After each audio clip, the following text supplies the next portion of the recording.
क्या सच में पुराने समय में जो हमारे गांव के बड़े बुजुर्ग हैं उनको भूत दिखाई देते थे या राक्षस? इसी की जांच पड़ताल करने के लिए हम बिहार के एक गांव में गए थे जो कि सीवान जिले में पड़ता है। उस गांव की कुछ महिलाओं से बात किए जो लगभग 80 साल के आसपास की होंगी। अनेकों महिलाओं से बात किए, भूत पे चर्चा किए।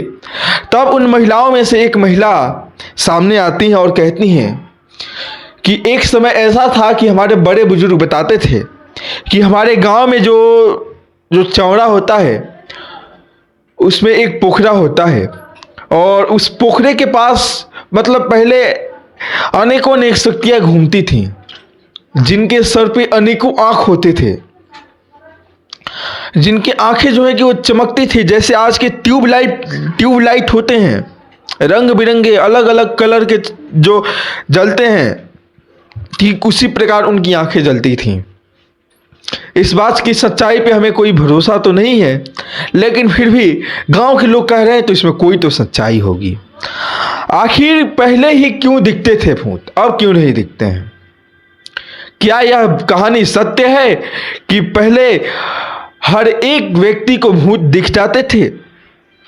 कई कहानियां ऐसी भी हैं जिसमें बताया जाता है कि गांव के लोग जब जाते थे खेतों की तरफ शाम के समय तो कोई भूत दिख जाता था तो उसके साथ वो जो है कि धूम्रपान करने वाले तमाम सामग्रियों का सेवन जो भी करते हैं उसका शेयर करते थे, बंटवारा करते थे। जो खैनी होता है खैनी में से भी उसको देते थे। ऐसे ही अनेक कहानियां हैं जिसमें हमने उन औरत से पूछा तो उन्होंने बताया कि जिसको राक्षस बोला जाता है तो वे राक्षस दिखाई देते थे लोगों को। उनके सर पे अनेकों आँख होते थे लेकिन वो किसी को कुछ कहते नहीं थे। लेकिन हाँ, गलती से अगर आप उनके हत्थे चढ़ जाते हैं तो आपको ऐसे नहीं मारेंगे, आपको हंसा हंसा के मार देंगे। अगर क्या आपको मौका मिले मध्य रात्रि में 12 बजे किसी ऐसे जगह पे जाने का जो पहले से ही एक हॉन्टेड हो, एक भूतिया हो, तो क्या आप वहां पे जाना पसंद करेंगे?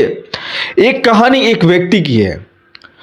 होली के ठीक एक दिन पहले वह व्यक्ति जो कि सम्मत जलाया जाता है तो उसके लिए लकड़ियां चुनने के लिए जाता है अन्य लोगों के साथ।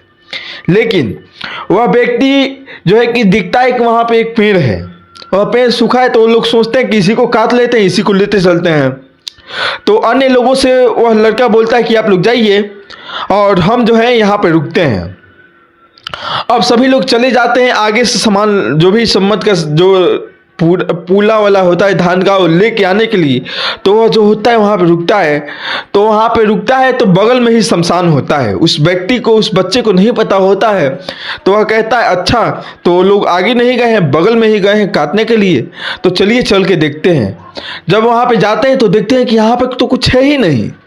फिर यह जो है कि पेड़ काटने की आवाज़ आ कहाँ से रही थी?